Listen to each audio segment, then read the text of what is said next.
누구야? 왔어? 수연아, 너 어떻게 지금, 체이네? 수연이가 아니라? 그 헷갈리는 게 있어요. 저 너무 속상해요. 헷갈린 게 아니라, 화면, 어떻게 된 거야? 242번 높임 표현, 문법 표현 들어갑니다. 어, 오늘 뭐, 지난주 거랑 오늘 거 영상 같이 올리도록 할게요. 자, 높임법 나왔고, 높임법의 설명, 주체 높임, 상대 높임, 객체 높임 다 나왔습니다. 자, 이게 누나랑 동생의 얘기를 주고받는 건데, 는구나.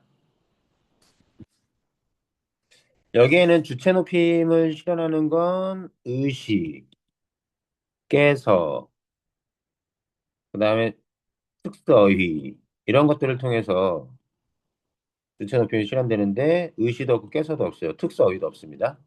그렇기 때문에 주체 높임 없고요. 그리고 주체 높임을 얘기할 게 없지. 오는 것의 주체는 누구야? 주어는 동생이 오는 거지. 동생은 높여야 될 대상이 아니니까 그것만 생각해도 주체 높임은 실현되지 않고 있습니다. 객체 높임은 알다시피 목적어나 부사어가 있을 때 들였자면 들이다, 여쭙다, 뵙다, 모시다. 여기는 아예 뭐예요? 목적어나 부사어가 존재할 수 없죠. 오다라는 단어는. 객체 높임도 들이다, 여쭙다, 뵙다, 모시다라는 특수 어휘를 통해서 주로 객체 높임 실현되는데 없어. 남은 건 상대 높임법. 상대 높임법은 무조건 쓰여. 종결함의를 통해서. 구나. 외우는 게 좋긴 하지만 외우기 전에 상대 높임법을 판단하는 방법은 어떤 거냐면 요를 붙일 수 있느냐, 붙이거나 뺄 수 있느냐. 붙이거나 뺄 수 있다면 해체거나 해요체. 그걸 할 수 없다면 하십시오체나 하오체인지. 하십시오체는 비읍시다. 비읍이 들어가지. 하오체는 오소구려 요 정도. 이것도 안 돼? 쓸 수 없어? 그러면 하개체거나 하오체. 아니 하개체거나 헤라체. 우리가 흔히 쓰는 말이면 헤라체. 우리가 흔히 쓰지 않는 말이면 하개체. 요 정도로 보면 되지. 특히 설명한 적이 있었는데 하우체나 하계체는 어떨 때 쓴다? 자네, 여보게, 상대를 듣는 사람을 당신, 그대, 김군 등등등 이런 식으로 우리가 흔히 상대를 그런 식으로 부르지 않잖아요. 이런 말 네. 들었을 때 하우체나 하계체를 씁니다. 오케이, 뭐 갑니다. 해 요나 요를 붙이거나 뗄 수가 없어요. 구나 요 붙일 수 없습니다. 하슈시어체냐 하우체냐 아주 높임인데 비읍시다 이런 거 없어요. 비읍이 안 들어가 있고 오소 구려도 아니야. 감탄형입니다. 지금 감탄. 그리고 하계체 헤라체 우리가 보통 쓰는 말투죠. 요거는 하계체가 돼. 하계체는 뭐지? 아주 낮추는 거. 수준을 아셔야 돼요. 아주 낮춤. 상대를. 높인다라는 게 틀렸죠. 그럼 이런 디테일을 가지고 판단할 수도 있지만 누나가 동생한테 하는 말입니다. 이 대화를 이런 거 볼 때 문법 문제 나올 때 누나가 동생한테 하는 말, 동생이 누나한테 하는 말, 뭐 이런 식으로 얘기를 하면 상대를 듣는 사람을 높일 필요가 없지 누나는. 능구나를 통해서 아주 낮추고 있다. 헤라체를 쓰고 있다. 미쳤어. 헤라체라 써야 되는데 하계체라 썼어. 정신을 못 차려.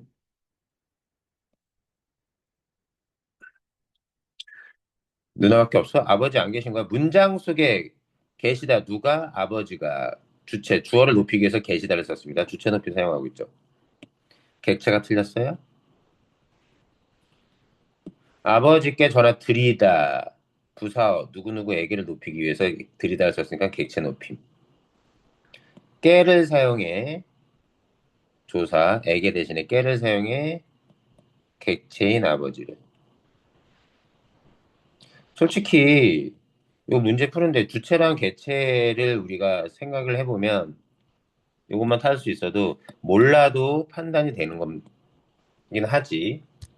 이렇게 해서 굳이 디테일한 문법 정보를 외우지 않고 몰라도 충분히 풀 수 있으니까 이 정도만 하면 되지라고 생각하지 말고 외우는 건 빠삭하게 외우는 게 되게 중요해.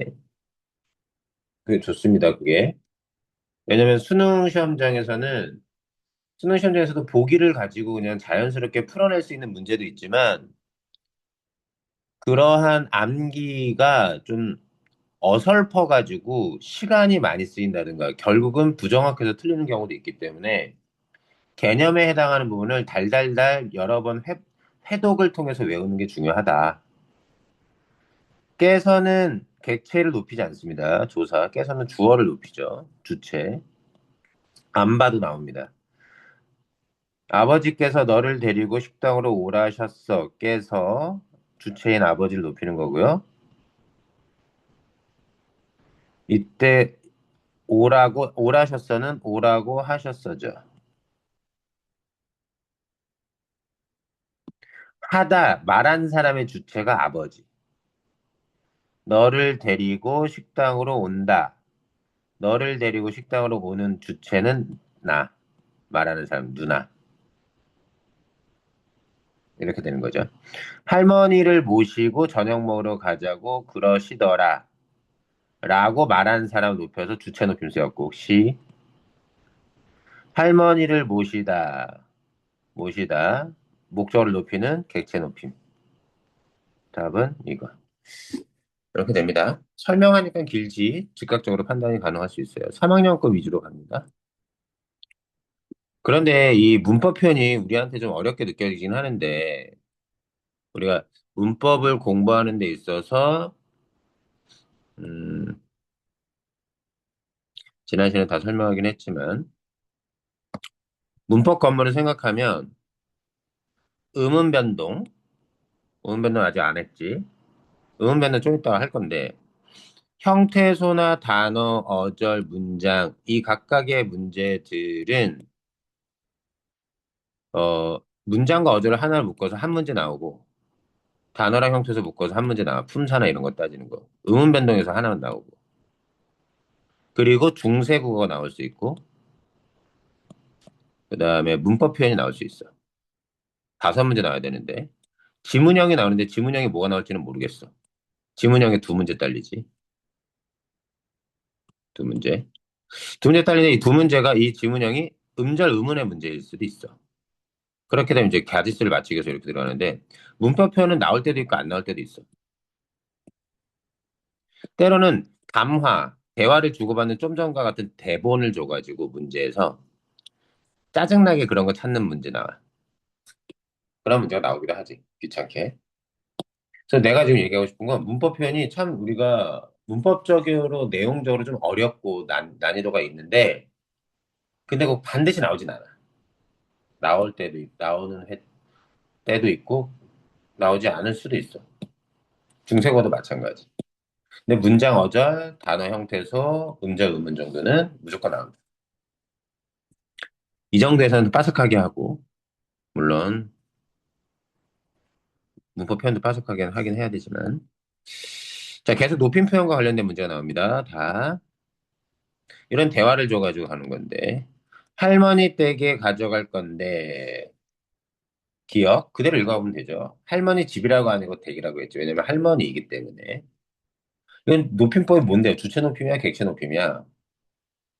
할머니 댁에 가져가다 부사어 속에 들어가 있거든요.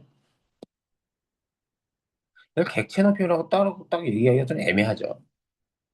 부사어에 해당이 되긴 하지만 그래서 여기에서도 주체 높임이냐 객체 높임이냐랑 상관이 없지. 잠시만요. 가실까요? 뭐 이렇게 해서 해요체. 요를 붙여서 보조사 맞습니다. 요는 붙였다 떼었다 할 수 있기 때문에 상대방을 높인다. 해요체는 두루 높임이에요. 높임 정도를 생각해 보시면 기억나는지 모르겠지만 기억나는지 모르겠지만 해와 해요체는 두루, 해는 낮춤, 해요는 높임. 요 색깔도 괜찮네. 하십시오와 하우체 얘네들은 하십시오 하우체는 하십시오는 아주 높임, 하우체는 예사 혹은 보통 높임, 하계체는 예사 낮춤, 보통 낮춤, 헤라체는 아주 낮춤. 요 높임의 정도도 알아두면 되는데 헤어체는 그래서 높임입니다. 두루냐 아주냐가 다르지. 상대를 높이는 예. 가시 주체 높임 선어 말하면 시를 사용했고 그죠? 어머니를 높인 표현이다. 괜찮네요.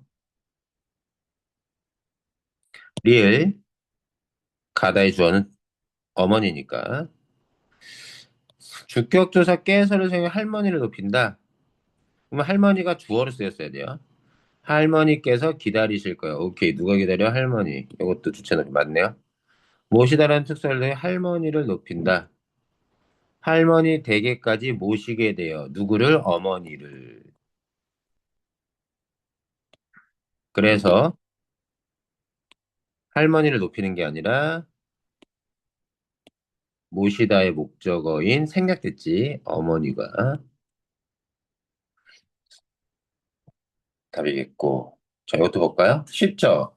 연도가 옛날이라서요. 2014년. 또 이거는 6평이나 9평이 아니라 저기 때 문제지. 교육청.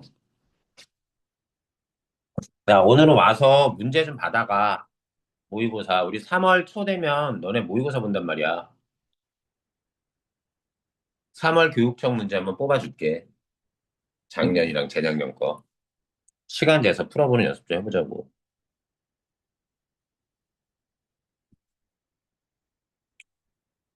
자, 더 갑니다. 비읍니까? 비읍 들어왔으니까 상대 높임. 수준을 얘기할 수 있죠. 하고 있진 않죠. 아주 높임인데. 하십시오. 제 격식체. 어쨌든 비읍니까가 종결함을 사용한 건 맞습니다. 시까지는 포함시키지 않았네요. 시는 주어를 높이기 위해서 썼겠죠. 저희 아버지께서 입으실 거거든요. 저희라는 자신을 낮춘 어휘래. 자기를 낮춘 거지. 자기를 낮춰서 아버지를 높이는 게 아닙니다. 답은 2번. 아버지라는 주어를 높이기 위해서 깨서와 시를 쓴 거지. 디귿, 시를 사용해서 선물을 주는 사람은, 시를 사용하면 주어를 높여야 됩니다. 들이다를 사용해서 선물을 받는 사람. 그럼 부사어가 되겠네요. 들이다는. 객체 높임. 이세찬 어때 선물로 드리시면 무척 좋아하실 겁니다. 들이다 누가 줘요? 손님이 주는 거죠. 손님을 높이기 위해서 시를 썼습니다. 누구에게 줘요? 아버지에게 드리는 거죠. 아버지에게 드리는 겁니다. 주시면이 아니라 드리면을 쓴 이유는 시를 쓴 건 공통적이죠. 시를 쓴 건 왜 썼다? 주는 사람의 주체가 손님이기 때문에 손님을 높이기 위해서. 그래, 드리다를 왜 썼다? 받는 사람을 높이기 위해서 아버지. 적절.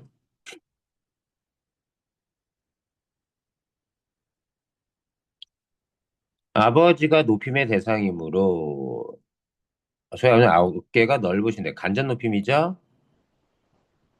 직접 높여야 되는 아버지와 아버지의 신체 일부를 같이 높이는 거죠. 주어로 올 때도 높임을 쓰고 있다. 시를 써서 의시 간접 높임. 높임을 나타내는 특정한 어휘를 사용해 특수어휘 높임의 의도 무엇이다. 특수어휘 맞죠? 객체 높임입니다. 답은 2번. 또 높임법만 지겹게 하네.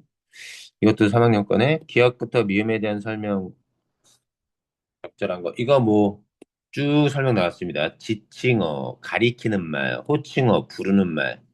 가리키는 말과 부르는 말은 다르죠. 내가 내 아내를 부를 때 여보라고 부를 때 여보는 호칭어가 됩니다. 누군가한테 내 아내에 대해서 얘기할 때 우리 여보는 이라고 얘기하지 않습니다, 보통. 제 아내는 그때 아내 이렇게 가리키는 말이 지칭어.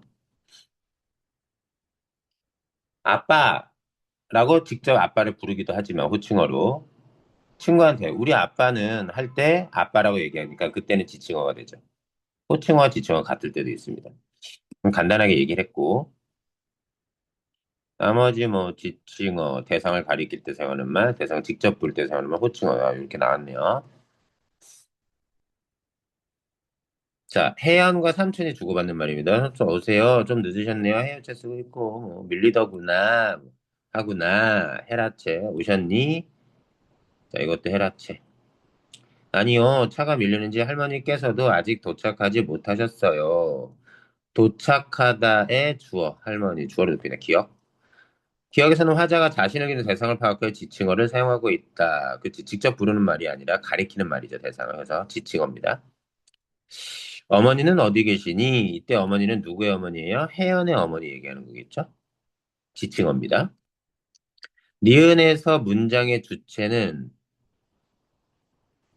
화자가 높여야 할 대상이므로, 자, 문장의 주체는 별거 아니에요. 항상 주체는 뭘 통해서 샀습니까? 문장 속에서 서술어를 통해서 샀습니다. 계시다. 누가 계셔? 어머니가 계십니다. 그래서 화자는, 이때 화자는 누구야? 난데, 삼촌이지. 삼촌의 입장에서 혜연의 엄마는 언니, 누나인가? 혹은 형의 와이프, 예, 누나거나, 누나라고 해도 되겠네. 자, 그렇게 되면 윗사람이니까 높인 거지. 그래서 계시다를 쓴 거야. 어머니 높이기 위해서. 즉, 삼촌, 화자인 나의 입장에서는, 삼촌의 입장에서는 어머니를 높여야 되기 때문에 주체 높임을 실현했습니다. 특선을 통해서. 오케이. 네, 할머니를 모시고 조금 전에 결혼식장에 들어가셨어요. 누가? 어머니가. 어머니를 높이기 위해서 시를 썼습니다. 들어가다의 주체. 모시다의 주체이기도 하죠. 근데 모시다를 왜 썼어요? 데리고가 아니라 할아버지 때문에 쓴 겁니다. 그지? 자, 디귿에서 문장의 객체는 여기. 하자가 높여야 할 대상으로 조사를 통해 높임을 실현하고 있군. 어디 조사가 있어? 아니죠? 모시다를 통해 특수 어휘를 통해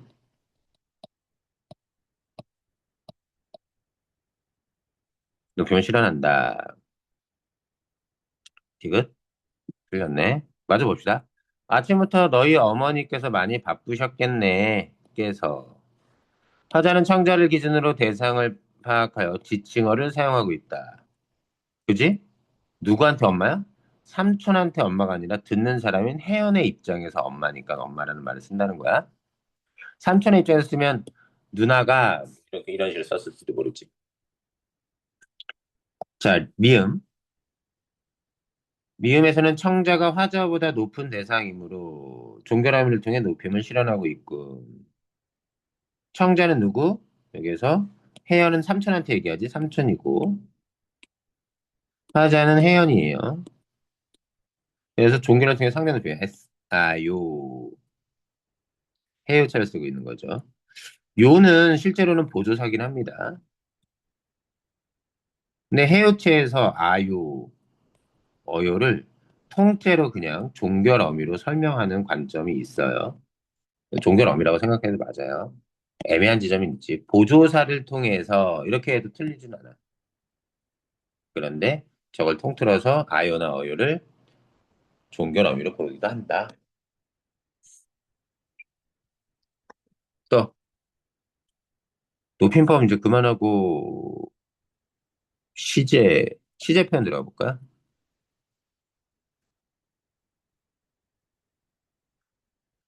이거는 알아서 해주시고.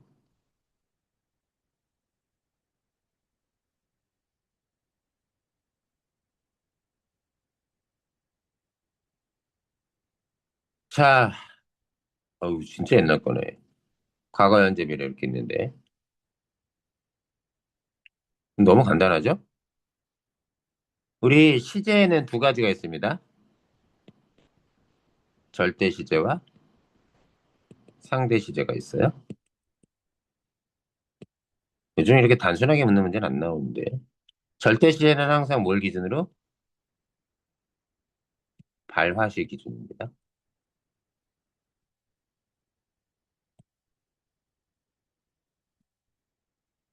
상대 시제는 사건시 기준이에요. 발화시 기준은 어떻게 잡냐면, 지금 요 문장이 나왔을 때, 이 말을 지금 했다고 하는 거죠. 여기를 큰 따옴표로 쳐보는 겁니다. 요 말을 그래서 지금 해요. 발화시. 지금 합니다. 이 말을 지금 해요. 지금 했는데, 먹는 사건은 언제 일어났느냐? 이걸 따지는 거지. 봐봐. 어제 나는 박물관에 갔었다. 박물관에. 이 말을 지금 합니다. 절대 시제예요. 근데 박물관에 간 사건은 말하는 지금보다 먼저 일어났냐? 나중에 일어났냐? 동시에 일어났냐? 이전의 사건이 있죠. 말하는 지금보다 먼저 일어난 사건이죠. 그래서 과거죠. 어려울 거 없지? 문제 푸는 게 중요하진 않습니다. 별을 사용해 왔다. 요게 디귿, 요게 니은, 요게 기억. 옛날 문제니까 되게 쉽지. 2020년 수능에 나왔네. 이렇게만 나오면 얼마나 좋을까? 관형사의 어미 형태는 시제 및 단어의 품사에 의해 결정된다. 이거 애들 당시 많이 틀렸었는데. 시간 줄 테니까 이거 한번 풀어볼래? 풀 수 있나? 화면 보이나 이 정도면?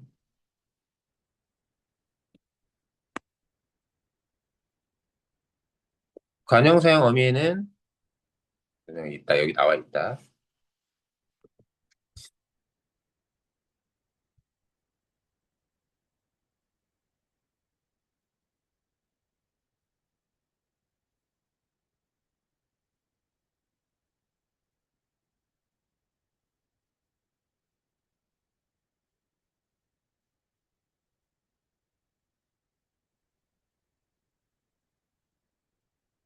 품사는 항상 뭘로 따져?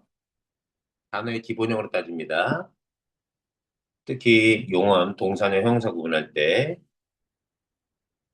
거기 뭐 넣어봐요? 니은다나 는다 기본형에다가 니은다나 는다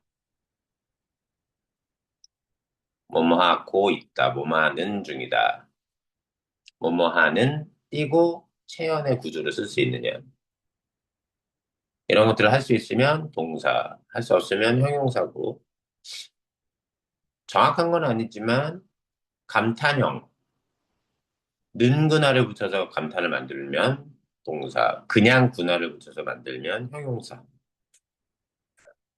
정도가 된다.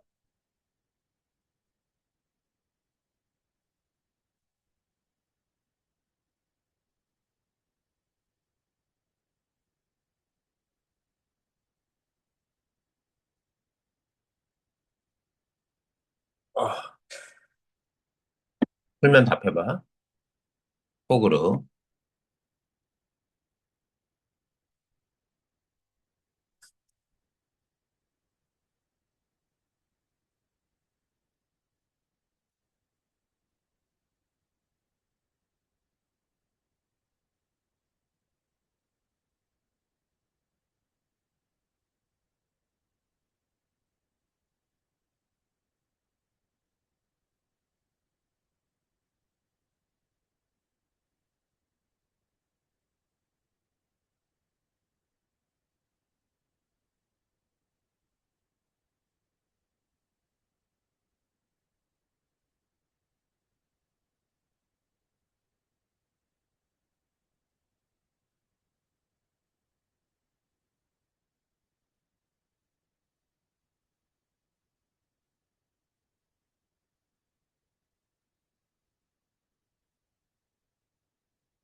밥 먹을 것 같아?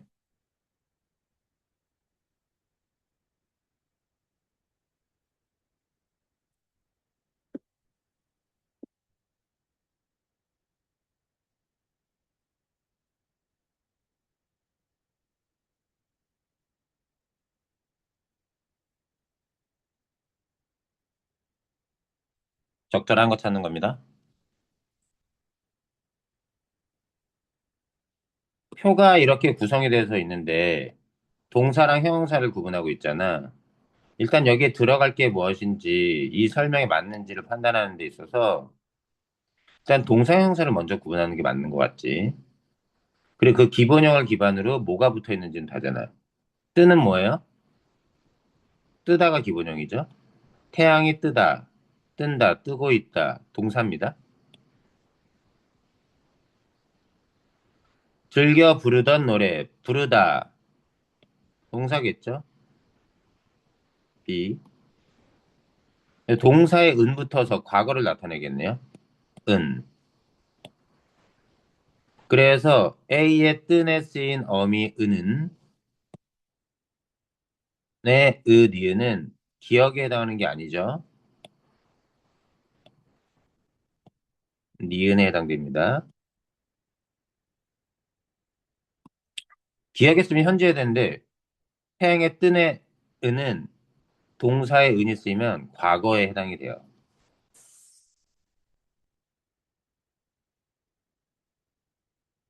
오케이.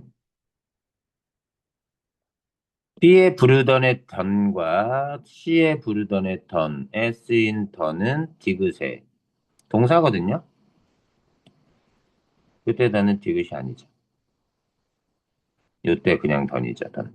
여기에 담기지. 더 가볼까? 푸르던. 푸르던은 형용사죠. 아, 그렇구나. C에 대한 설명으로는 적절하네요. 아니. 근데 B에 대한 설명이 틀렸습니다. 그럼 여기를 지우는 게 낫겠네. B가 틀렸어. 자, D의 남은과 F의 찬에 쓰인 어미 은은 니은에 해당된다. D의 남은, 남다. 아이들이 운동장에 남는다. 동사겠네요. 그 다음, F, 가득 차다. 교실이 아이들로 가득 차다. 얘도 동사죠.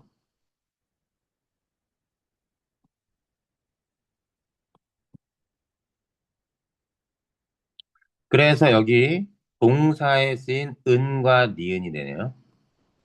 니은. 얘는 니은에 답 3번. 맞아갑니다. 당시 이거 정답률이 별로 좋지 않았어. 더 가볼게. 알파벳 E에 쓰인 읽는 동사죠? 동사에 쓰인 거니까 는 얘가 쓰인 거겠지. 니은에 해당한다? 아닙니다. 는입니다. 는.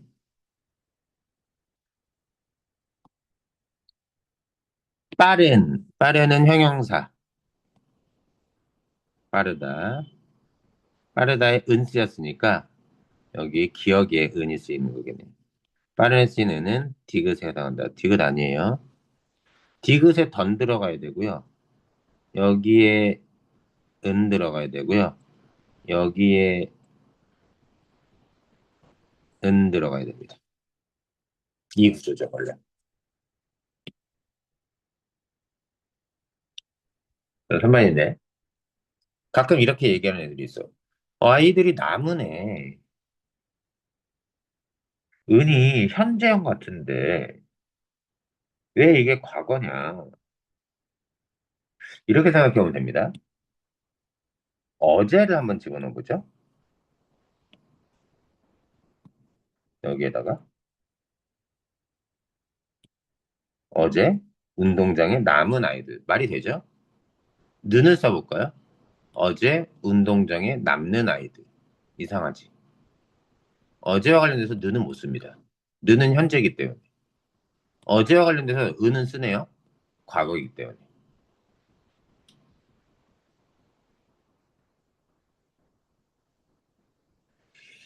지금이라는 걸 쓸 수도 있어요. 지금 운동장에 남는 아이들 쓸 수 있고, 지금 운동장에 남은 아이들 이렇게 쓰는 것도 둘 다 가능하죠. 근데 어제랑 써버리면 는은 사용할 수 없고 은은 사용할 수 있습니다. 그래서 좀 알아둘게. 이런 구조. 알아두시고. 계속 시제네요. 과거 시제를 표현하는 방법에 대해서 조사했다. 과거 시제 나타내는 자, 시제는요. 시제는 뭘 통해서 나타내나? 첫 번째, 서나말 어미를 통해서 앗 어떠 은는 겠니 시의 오섭. 두 번째, 관형 사형 전성 어미를 통해서. 세 번째, 시간 부사를 통해서. 세 가지 요소예요. 자, 과거 시제 주로 앗 엇을 통해서.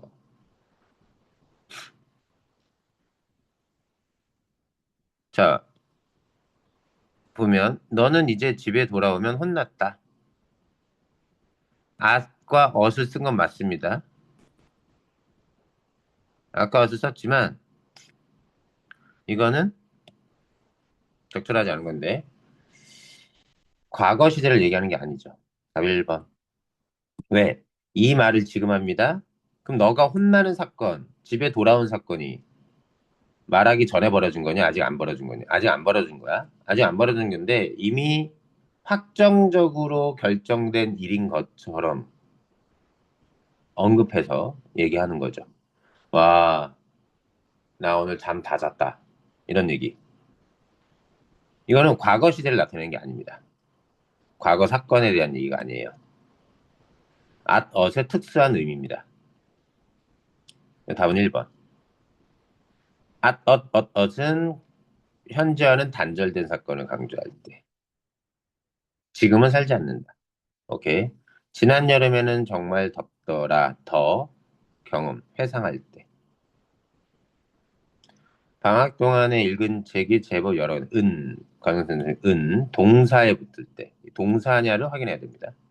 형용사에 붙으면 현재 시제예요. 푸르던 관형사용 어미 던이 과거시를 나타냈다. 네, 답은 그래서 1번.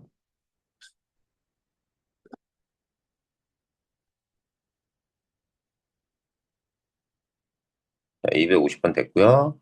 251번. 고 있다는 여기 잡아. 시간을 표현하는 방법에는 시제와 동작상이 있다. 시제는 우리가 얘기했던 과거, 현재, 미래. 동작상은 다른 거예요. 시제랑 무관한 겁니다. 발화시를 기준으로 동작이 일어나고 있는 모습을 뜨는데 동작이 진행되고 있음을 표현하는 진행상, 동작이 이미 완결되었음을 표현하는 완료상이 있다. 이렇게 나옵니다. 잠시만요.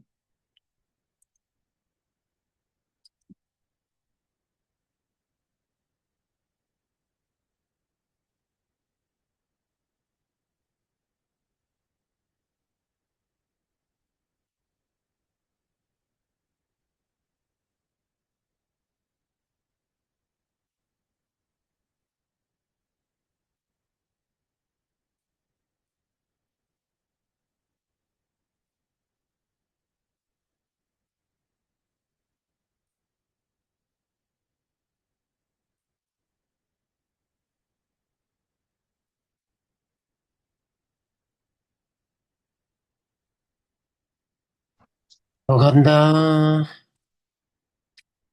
그럴 때 진행상은 고 있다, 뭐뭐는 중이다로 쓸 수 있는데 진행상을 쓸 수 있는 건 보통 동사만 쓸 수 있습니다. 기본적으로는 진행상은 가볼까요? 동작이 진행되고 있음 고잇 오케이 내놓았어요. 사건 시가 발화시 앞선다. 요런 걸 지금 말하지만 다 내놓은 사건은 먼저 일어난 거. 오케이. 과거. 니에는 발화시가 사건 시에 앞선다. 자, 발화시가 사건 시에 앞선다. 사건 시가 발화시 말 어려우면 수직선 그어놓고 발화시를 중간에 딱 껴놓고 발화시가 사건 시에 앞서? 그럼 사건은 나중에 일어났다는 거네. 이래야 발화시가 사건 시보다 앞서니까 미래 사건 얘기하는 거예요. 그런데 얼마 전에 산책은 어디서 어디 있니? 과거 시제죠. 답은 3번. 뭐 버렸어요. 완료. 주워버려. 트래쉬의 의미가 아니라 이미 완료됐다. 을 미래 시제. 발화시가 사건시 앞선다. 미래 시제 얘기하는 겁니다. 오케이. 또. 시제. 조금만 더 붙죠. 기억부터 위험에 대한 탐구 결과로 적절하지 않은 것. 눈이 왔겠다. 눈이 오겠지. 기억을 보니 현재 선어말하미는 개시 미래 사건을 추측하는 데 쓰이고 있건인데 봐봐. 얘는 어떻게 되어 있냐면 선어말하미가 오다의 at, get, 다가 쓰인 겁니다. at과 get이 선어말음인데요. 이미 at이 과거를 나타내는 시제 선어말음인데 get을 통해서 또 미래를 얘기한다는 건 말이 안 돼요. 미래의 의미가 쓰인 건 아닙니다. 이거는. get은 그냥 추측만 있어요. 과거의 것에 대한 추측입니다. 미래의 사건을 추측하는 거, 지금 거기에는 눈이 오겠죠. 현재 것에 대한 사건의 추측을 얘기를 하죠. 과거나. 아, 1번이네요. 내일 도착하겠지. 이런 게 미래의 사건에 대한 추측이죠. 나머지 거 봅시다. 아시 과거 시절을 나타내지 않는 경우. 그가 집에 갔다. 과거입니다. 막차를 놓쳐서 나는 집에 다 갔다. 요거는 과거가 아니죠. 아까도 얘기했지만 이미 이제 벌어지지 않은 사건이지만 앞으로 미래의 상황이지만 그것이 이미 벌어진 사건인 것처럼 확정지어서 얘기를 할 때 쓰는 말투입니다. 나타내지 않는 경우도 있죠.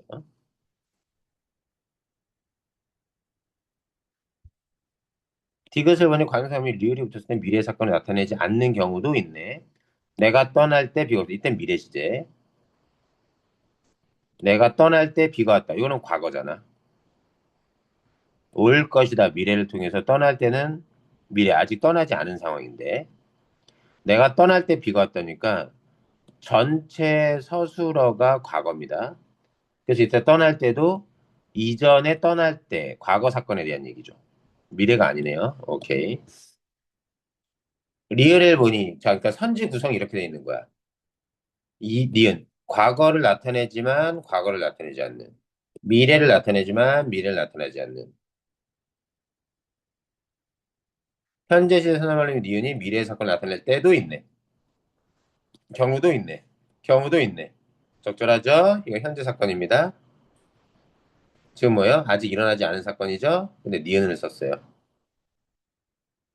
미음을보니 형용사의 현재 시제를 나타낼 때 시제 선언말 어미가 시제 선언말 어미 어떠 은는 겠니 얘네들이 특히 은는이라는 현재 시제 선언말을 안 쓰인다. 키가 작다. 작년에 그는 키가 작았다. 오늘 보니 그는 키가 작다. 기본형으로 현재 시제를 나타낸다. 시제 선언을 안 쓰고 우 선어말음이 더는 시간 표현, 주어의 인칭, 용언의 분석, 이건 우리가 모르는 내용입니다. 그리고 문장 종결 표현 등과 다양하게 관련을 맺는다. 밑줄이 서 있는데 밑줄 친 것만 보지 말고요. 다 읽는 게 오히려 안전합니다. 기억. 아까 달력을 보니 내일이 언니 생일이더라와 같이 미래의 일이라도 그 새삼스럽거나 새롭게 알게 된 내용이 이라도 그것을 안 시점이 과거면 더가 쓰일 수 있다. 언니의 생일이 내일이니까 미래의 사건이지만, 미래 일이지만, 그 새로운 사건을 알게 된 게 안 시점이 과거면 덜을 쓰인다. 아까 수첩을 보니 다음 주에 약속이 들어. 구조 똑같죠? 오케이, 적절. 또한 더가 쓰인 문장에는 특정 인칭의 주어만 나타나는 경우다. 가령 본인만이 직접 느껴 알 수 있는 감정이나 감각을 표현하는 형용사가 서술어일 경우 평서문에는 1인칭 주어만 그리고 이 경우 의문문에는 2인칭 주어만이 더가 쓰인다. 이때도 순해. 자, 말이 좀 복잡해지죠? 따라가 봅시다. 원래 더는요, 1인칭 주어랑 잘 쓰지 않거든요. 근데 어떤 경우? 요 조건. 본인만이 직접 느껴 알 수 있는 감정이나 감각을 표현하는 형용사를 쓸 때는 평서문에는 1인칭 주어만, 의문문에는 2인칭 주어만. 그게 놀랍더라, 놀랍다. 감정을 나타내는 형용사, 본인이만 직접 느낀 감정이죠. 그럴 때 1인칭 주어 써있고, 영수야, 넌 내가 그리 말했는데도 안 믿더냐? 안 미웠니? 이런 얘기거든요. 너가 주어져?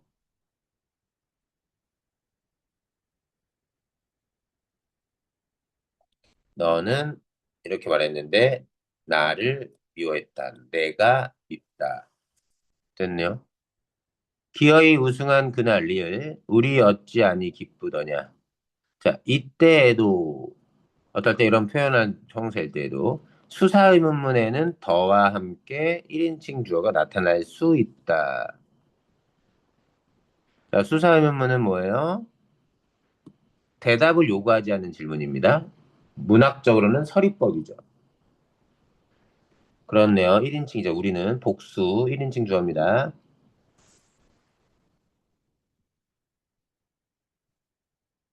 그다음 한편 꿈에서 내가 하늘 날더라처럼 꿈속의 일이나 무의식 중에 일어난 일을 말할 때 화자가 자신의 행동이나 타인 상태를 타인이 관찰하듯 진술한 경우, 관찰하듯 진술하는 경우. 내가 어제 마신 약은 생각보다 안 쓰더라. 어때 이건? 내가 어제 마신 약은 생각보다 안 쓰더라. 이거는 꿈속의 일이나 무의식 중에 일어난 일을 말해야 되거든요.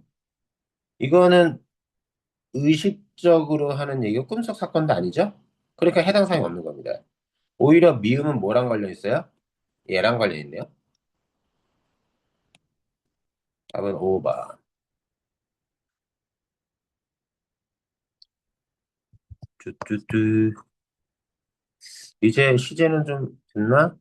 가 됐고 254는 지나가고 자 이제 사동피동에 대한 얘기입니다. 잠깐만 쉬었다 할게요. 아 졸려. 세뱃돈 많이 받았냐?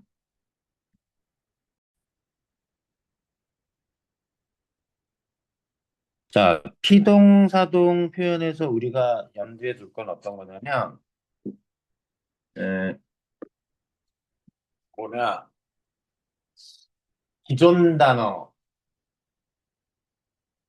새로 만든 단어가 아닌 기존 단어에 접사, 이히리기, 우구추, 되다, 시키다 등을 붙여가지고 아예 새로운 단어를 만들어서 사동과 피동의 의미를 더하게 되면 그때 그것을 구분할 때 새로 만든 단어라는 판단이 든다면 어, 두 가지를 판단해야죠. 목적어가 있냐 그리고 주어의 의도, 뭐뭐 하게 만들다라는 뭐뭐게 만들다라고 하는 주어의 의도가 있느냐 목적어나 의도가 있으면 사동이고 아니면 피동입니다. 물론 보조 용언을 사용해서 사동과 피동의 의미를 더하기도 하죠. 자, 그게 아주 기본적인 줄거리라는 거 알아두시고 나가보죠. 읽어볼까요? 스스로 행동하지 않고 다른 주체에 의해 어떤 동작을 당하거나 영향을 받는 것이 피동. 피동문을 만들 때 능동사 어근에 피동전미사 이히 리기를 붙여서 짧은 피동을 만들거나 이렇게 만들어진 걸 우리가 뭐라 부르냐? 피동사라고 부릅니다. 얘만 피동사라고 불러요. 아니면 지다와 같은 표현을 사용해서 긴 피동을 만든다. 그런데 일부 능동사에는 피동 전미사와 결합하지 못하여 짧은 피동을 만들 수 없는 경우도 있다. 자, 끈타가 기본형이죠. 그래서 이게 지금 능동 표현인데요. 능동 표현. 그지? 이거를 이히리기를 붙여서 피동사로 바꾸라는 겁니다. 끈타가 기본형. 끈타, 끈기다. 낚싯줄이 끈기다. 물고기에게. 쓸 수 있죠? 만지다에 만지이, 만지히, 만지리다, 만지기다. 쓸 수 없죠? 답은 2번. 만들어진 거 봅시다. 불렀다의 기본형 뭡니까? 부르다예요. 여기에 이가 붙으면요. 불리다가 돼요. 불리다. 이름이 불렸다. 이름이 불리었다. 불렸다. 그래서 얘는 됩니다. 땅에 묻히다. 도토리가 땅에 묻히다. 담기다. 음식이 접시에 담기다. 그런 식으로 해서 만들 수 있습니다. 1학년 거네. 3학년 거로 가야 되는데 깜빡했네. 256부터 했고 257 가볼까요? 요게 전미사에 의한 피동. 요게 요때 대다도 전미사입니다. 원래 얘기한다면 이렇게 포함시켜야 돼요. 혹은 피동의 의미를 갖는 단어를 이용해 피동표를 만들다. 요거 피동의 의미를 갖는 단어 어휘적 피동인데요. 받다, 영향을 받다, 당하다 이런 것들.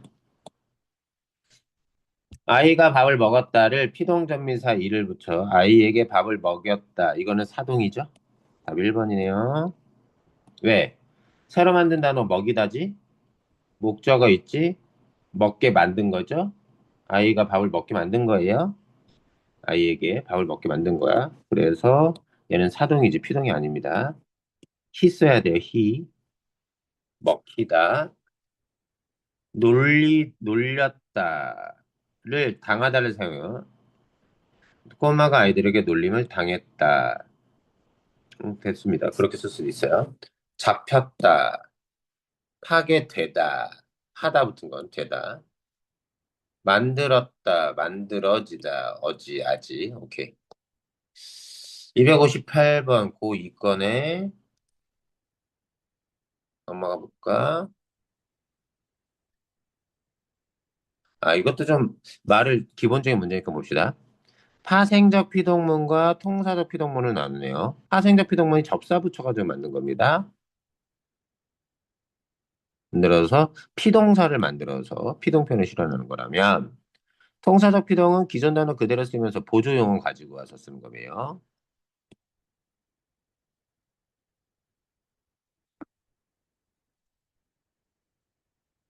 그러면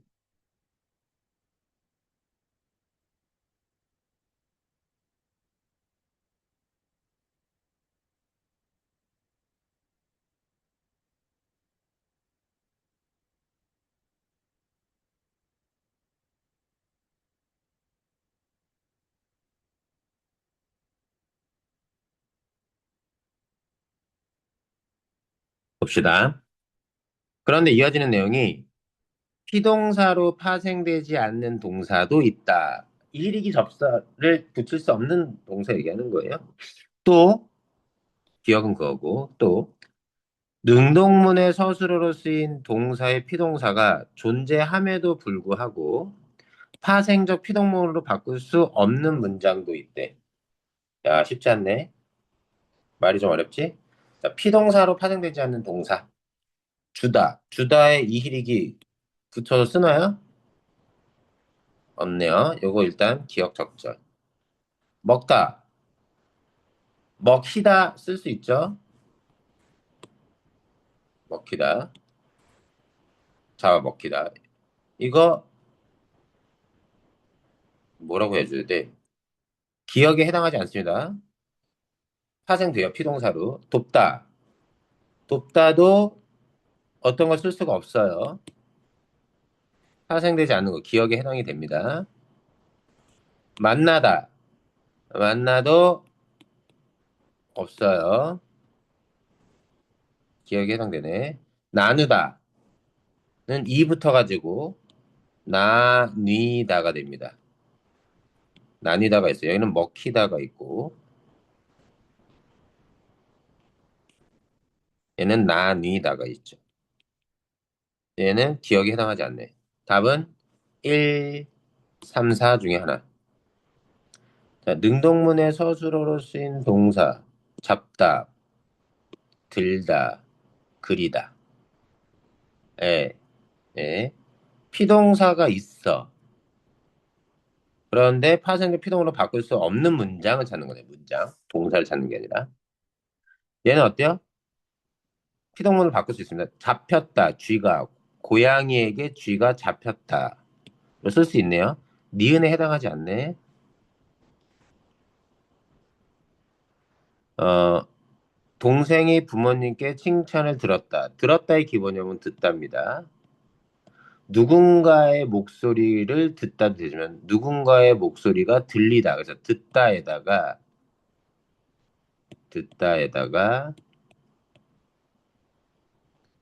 이가 붙어야 되나?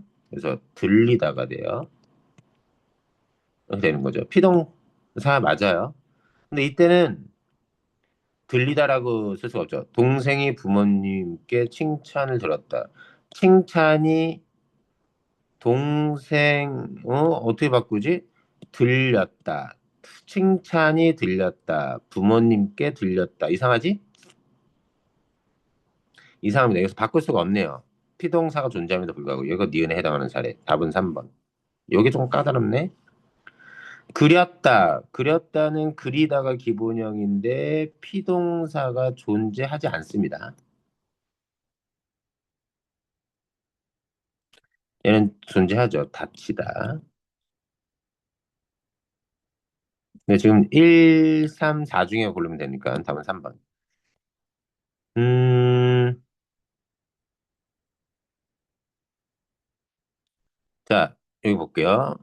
능동과 피동 나는데 주어가 동작을 재임을 하는 게 능동문. 다른 주체의 동작이 이루어지거나 영향을 받는 것이 피동문. 각 능동문에 대한 피동문을 매칭을 시켰습니다. 표현 자체가 잘못된 건 아니에요. 그 비교하는 겁니다, 의미를. 기억의 피동문. 얘는 능동문에 비해 주어의 동작성이 잘 드러나지 않는다. 동작성을 가진 건 눈이죠. 덮는다라는 것의 동작성. 능동문이 보여주고, 피동문은 세상은 동작성을 가지고 있지 않죠. 기억한 이유는 모두 능동문의 주어가 피동문에서 부사어로 나타난다. 자, 눈이 눈에로, 두 학생에게로. 부사격 조사 붙었죠? 다 부사어입니다. 기억과 니은은 모두 능동문에는 달리 피동문이 여러 가지로 해석될 수 있다. 참새 네 마리가 두 학생이 참새 네 마리를 잡았다. 낙엽이 바람에 난다. 낙엽이 바람에 날린다. 이 여러 가지 의미로 해석된다? 이거는 알 수 없네요. 뭐, 야, 이거는 낙엽이 바람에 날린다가 뭐 여러 가지 의미로 해석될 여지가 없죠. 오히려 이것에 대해서 이 능동문은 좀 이상합니다. 좀 이상해. 음, 참새 네 마리가 두 학생이 잡혔다. 참새 네 마리가 두 학생이 잡혔다. 그럼 여러 가지 의미로 해석될 여지가 없어요. 답 3번. 이것은 자동사를 피동사로 만들 수 있음을 보여주는 사례다. 디귿의 자동사. 날다. 날다를 날리다. 오케이. 피동사로 만들 수 있네요. 보통은 피동사는 타동사를 피동사로 만들 수 있거든요. 일반적으로는. 영어처럼. 영어도 수동태랑 피동 표현이 같은 의미 같은 건데, 일반적으로 3인칭이래. 3형식 이상의 문장, 목적어를 가지는 문장을 수동태로 만들 수 있듯이, 국어에서도 목적어를 가지고 있는 타동사를 피동사로 만드는 게 일반적입니다. 피동문으로. 일반적인. 근데 예외적인 것도 있다. 자동사는 목적어를 쓰지 않는 게 자동사죠. 리얼은 피동문에 대한 능동을 상대할 수 없는 경우가 있음을 보여준다. 그쵸? 이걸 만약에 능동으로 바꾸면 오늘은 날씨를 갑자기 풀었다가 돼요. 풀었다. 말이 안 되지. 고이, 고일 지나가고 자, 사동 표현 들어가네요. 됐고 이히리기 우구추 개하다 시키다 쓰는 거 어렵지 않습니다. 263번 가보죠. 분석한 결과로 옳은 겁니다. 사동문은 주어가 다른 대상을 동작하게 하거나 특정한 상태에 이르도록 하는 문장을 가리킨다. 사동문은 어근의 전미사를 결합한 사동사, 요 경우만 사동사라고 부르는 거예요. 혹은 개하다가 결합한 구성에 의해 만들어진다. 동생이 숨는다. 누나가 동생을 숨긴다. 누나가 동생을 숨게 한다. 일일이 확인해야 되겠네. 자, 기억과 니은을 보니 A의 주어는 C에서 동일한 문장성으로 나타나느냐? 기억과 니은에. A의 주어는 동생이, 니은도 동생인데, 여기에는 동생을, 동생에게, 동생에게 부사어로. 지금 여기 있는 걸 일로 바꾼 것들이 다 적절한 거예요. 분석한 내용이 적절하냐가 문제입니다. A의 주어는 C에서 동일한 문장 성분으로 나타내는군. 애매하죠? 이 말이 도대체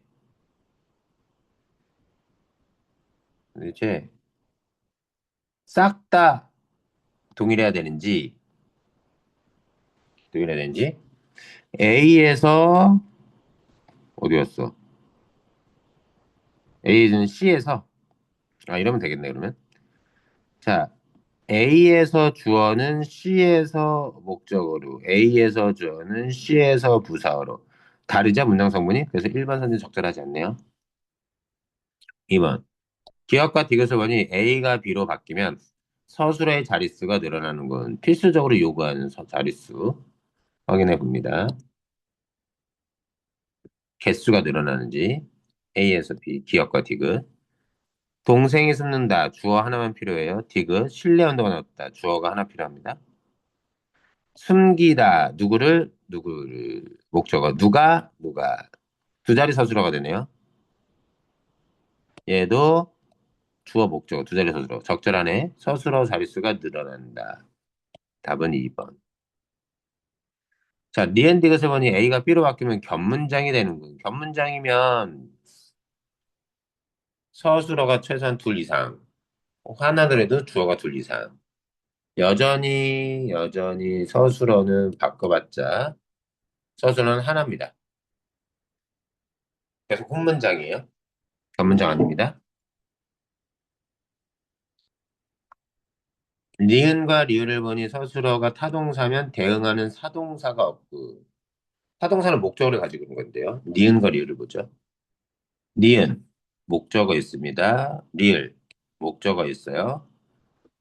대응하는 사동사가 있네요. 먹인다. 여기는 없지만 사동사 있습니다. 그럼 틀렸어. 디귿과 리을을 보니 A의 서술어가 형용사면 사동문을 만들지 못하는 거예요. 형용사, 디귿과 리을 형용사인지 봅시다. 디귿, 낫다.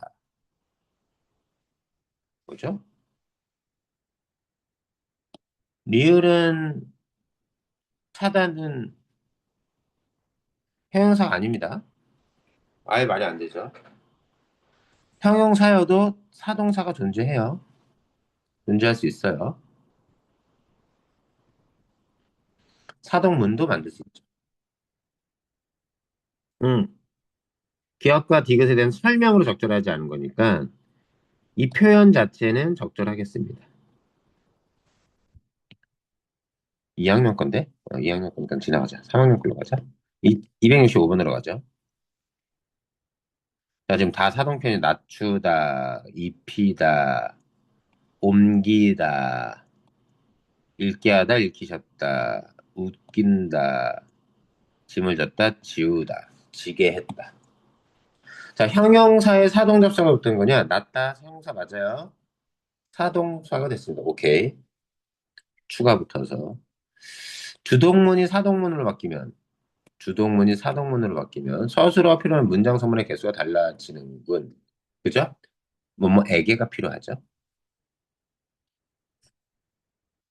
사동문에 대응하는 주동문을 만들 수 없는 경우도 있군. 옮기다에서 기를 빼면요.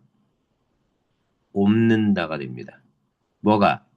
이삿짐을 옮는다. 이상하죠? 이삿짐이 옮는다. 이상합니다, 문장. 의미가 대응되는 걸 만들 수가 없어요. 오케이, 적절. 리을.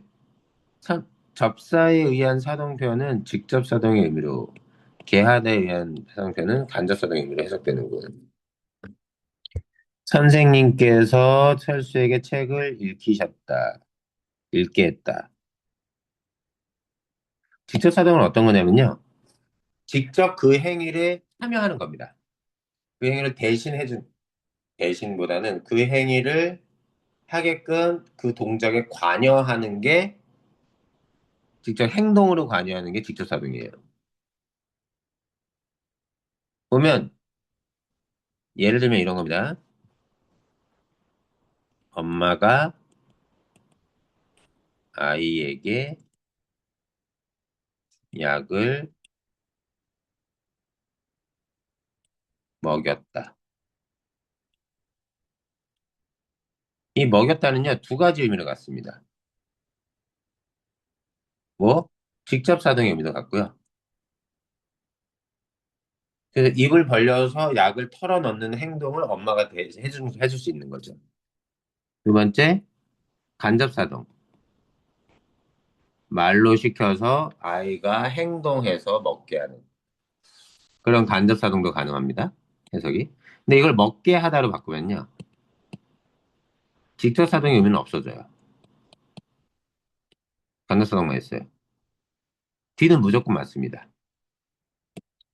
근데 접사를 사용했다고 해서 보통은 직접사동, 간접사동은 두 가지 의미를 다 갖는데 이렇게 읽게 하는 건요. 읽는 동작에 함께 참여할 수가 없어요.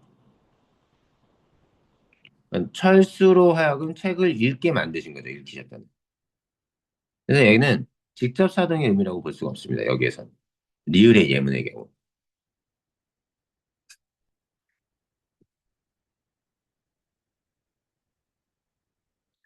자, 미음. 좀 까다롭죠, 문제가. 주동문의 서술어가 자동사인지 타동사인지에 따라 주어의 주동문의 주어는 사동문에서 달라진다. 봐봐. 아이가 웃는다. 아빠가 아기를 웃겼다. 여기서 목적어 됐죠? 철수가 짐을 졌다. 짐을 졌다. 짐을 지었다. 철수에게. 부사어로. 목적어로. 네, 바뀌어서 섞였네요. 적절합니다. 고1 거 지나가고 고2 거, 고3 거. 267 보죠.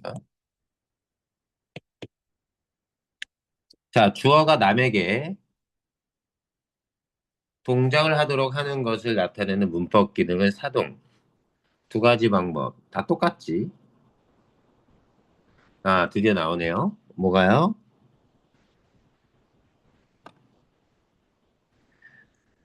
자, 해석이 다를 수 있다. 가는 딸이 스스로 입을 수 없어 엄마가 직접 입혀줬다는 뜻, 직접 사동의 의미로 해석할 수도 있고, 딸이 자신의 힘으로 활동을 이뤘다는 뜻, 간접 사동 뜻으로 해석할 수도 있다. 그러나 나는 후자의 뜻으로만 간접 사동의 의미로만 바뀌었는데요. 그럴 때 기억의 경우로 이해할 수 없는 거 찾는 겁니다. 직접 사동의 의미로. 다정이는 찬물을 유리잔마다 가득 채웠다.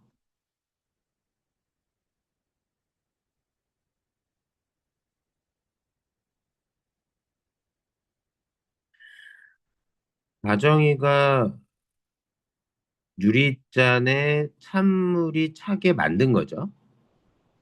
이건 직접 자기가 다정이가 행동할 수밖에 없죠. 기획의 뜻으로 해석을 하는 건데, 엄마가 나에게 밥을 먹이다. 아버지는 진수에게 동생을 업혔다. 둘 다 가능하죠, 이 기억이? 그냥 누군가에게 직접 해주는 행동일 수 있습니다. 나에게 밥을 떠 먹였을 수 있고요. 동생을 어깨끈 들어서 동생 등에 엎혀 주었을 수도 있죠, 아버지가. 그녀는 경미에게 발레아를 사서 신겼다. 이것도 직접 써둔 기억의 의미가 있습니다. 2, 3, 4는 다 적절해요. 정원이는 집에 초대한 친구들에게 졸업 앨범을 보여줬다. 직접 펼쳐가면서 보여줄 수 있죠. 1번이네요, 답은. 1번은 뭐가 문제냐면, 그렇게 직접 뭔가 행위를 해줘야 될 대상이 없어요. 나머지는 나에게, 진수에게, 경미에게, 친구들에게 이런 게 있는데, 여기는 누구누구에게가 없습니다.